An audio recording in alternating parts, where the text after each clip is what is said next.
Breaking updates చూస్తే తెలంగాణ జేఏసీలో లుక్కలుకలు మరింత పెరిగాయి. పిట్టల రవీందర్ దారిలోనే మరికొంతమంది వెళ్లనున్నట్లు తెలుస్తోంది. వీళ్లంతా ఇవాళ సమావేశమయ్యారు. దీనికి 22 మంది వచ్చినట్లు తెలుస్తోంది. వీళ్లంతా కలిసి కోదండరాంకు బహిరంగ లేఖ కూడా రాశారు. జాక్ నిబంధనలకు విరుద్ధంగా కోదండరాం వ్యవహరిస్తున్నారని లేఖలో ఆరోపించారు. పార్టీలతో కలిసేది లేదంటూనే ఎప్పుడూ పార్టీ నేతలతో తిరుగుతున్నారని విమర్శించారు. జేఏసీకి రాజకీయ పార్టీగా మారాల్సిన అవసరం ఏంటని లేఖలో ప్రశ్నించారు. జాక్లో అంతర్గత ప్రజాస్వామ్యం లేదని, అభిప్రాయాలను కూడా స్వేచ్ఛగా చెప్పలేకపోతున్నామని నేతలు లెటర్లో మండిపడ్డారు.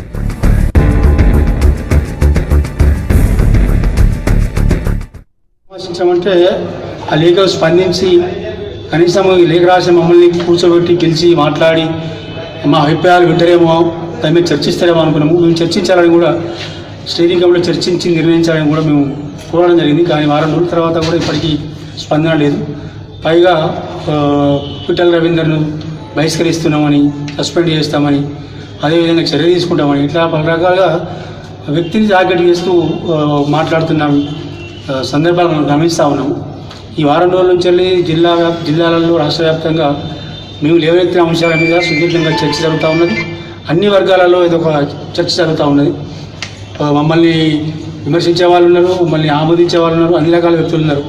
కాబట్టి మనం మొదటి నుంచి కూడా తెలంగాణ చేసి ప్రభుత్వాన్ని ఏదైనా డిమాండ్ చేసినప్పుడు చర్చల ద్వారా పరిష్కరించుకోవాలి, చర్చల ద్వారా పరిష్కారం కనుక్కోవాలని మనం మాట్లాడుతూ ఉన్నాం ప్రతిసారి. మరి మేము మాట్లాడిన అంశాల మీద ఆ విధానాన్ని మనం ఎందుకు పాటిస్తలేము అనేది మేము ఇవాళ మనల్ని ఈ జిల్లాల నుంచి వచ్చిన వాళ్ళు అడుగుతూ ఉన్నారు.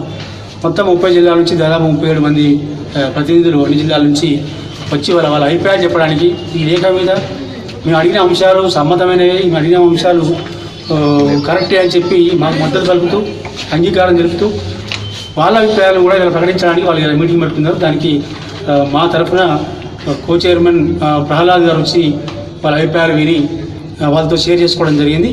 అంతర్గతంగా లేఖ రాయాలి, అంతర్గతంగా చర్చించుకోవాలి అంశాల మీద, ఆర్గనైజేషన్ ఇంటర్నల్గా మాట్లాడుకోవాలని పదే మాట్లాడుతున్న వాళ్ళు మరి అంతర్గతంగా లేఖను రాస్తే ఆ అంతర్గత లేఖను బహిర్గతం చేసి లీక్ చేసి ఇప్పటిదాకా మరి అంతర్గతంగా మాట్లాడుకునేటువంటి అవకాశాలని పరిస్థితి ఇప్పటిదాకా లేదు. కాబట్టి మనం కూడా అంతర్గత లేఖ రాయాలనే ఆ వాతావరణం లేదు. కాబట్టి మనం దీన్ని బహిరంగ లేఖనే రాయాలని వాళ్ళు భావించారు. వాళ్ళంతా మాట్లాడుకుని బహిరంగ లేఖని మీ ద్వారా సమాజానికి విడుదల చేస్తున్నారు. ఇప్పటికైనా వాళ్ళు ఏం కోరుతుందంటే వాళ్ళు అదే కోరుతూ ఉన్నారు. చర్చల ద్వారా ఈ విషయాన్ని మనం చర్చించి ప్రజలకు, తెలంగాణ ప్రజానీకానికి, తెలంగాణ సమాజానికి ఒక స్పష్టమైన సంకేతాలను ఇద్దామనేది వాళ్ళు అభిప్రాయపడతా ఉన్నారు. కాబట్టి వాళ్ళ అభిప్రాయాన్ని మనిషి ఇప్పటికైనా కూడా మేము సిద్ధంగా ఉన్నాం, మాట్లాడడానికి మాకేం అభ్యంతరం లేదు.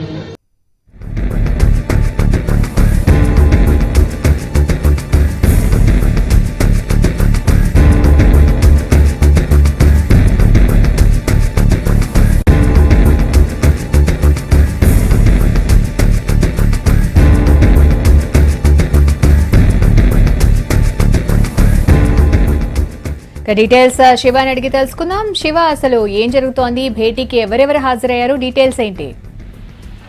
రాధిక, ఈ తెలంగాణ జేఏసీ చిలిక దిశగానే పరిణామాలు కనిపిస్తున్నాయి.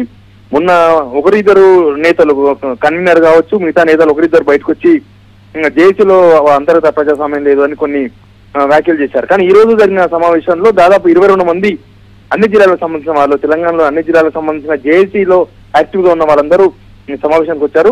ఉదయం 11 గంటల నుంచి హోటల్లో సమావేశం అయ్యారు. వీరంతా జేఏసీలో జరుగుతున్న పరిణామాల మీద చర్చించారు. ముఖ్యంగా కోదండరాం జేఏసీ చైర్మన్ గా ఉన్నారు, కానీ ఆయన అంతర్గత ప్రజాస్వామ్యాన్ని పూర్తిగా కాలరాస్తున్నారు. ఏదైనా స్వేచ్ఛగా మాట్లాడే అవకాశం కూడా సభ్యులకు లేదు అని వాళ్ళు ఆరోపించారు.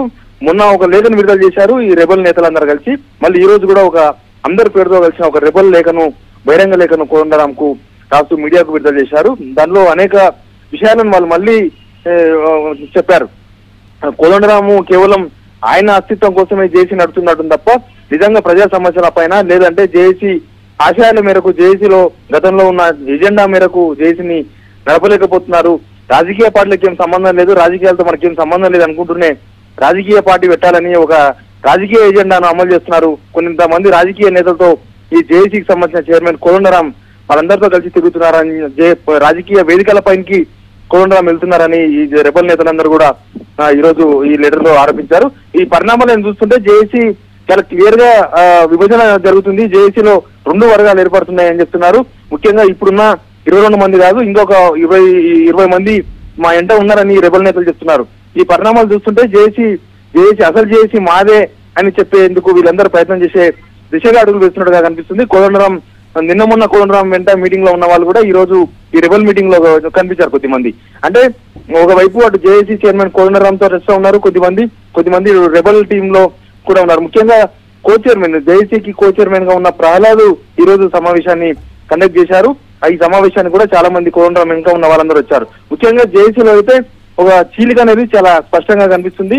దీనిపైన చర్చలకు పిలిస్తే వెళ్లేందుకు కూడా నేను సిద్ధంగా ఉన్నామని ఒకవైపు రెబల్స్ నేతలు చెప్తూనే చైర్మన్ కోదండరాం పైన చాలా ఆరోపణలు చేశారు.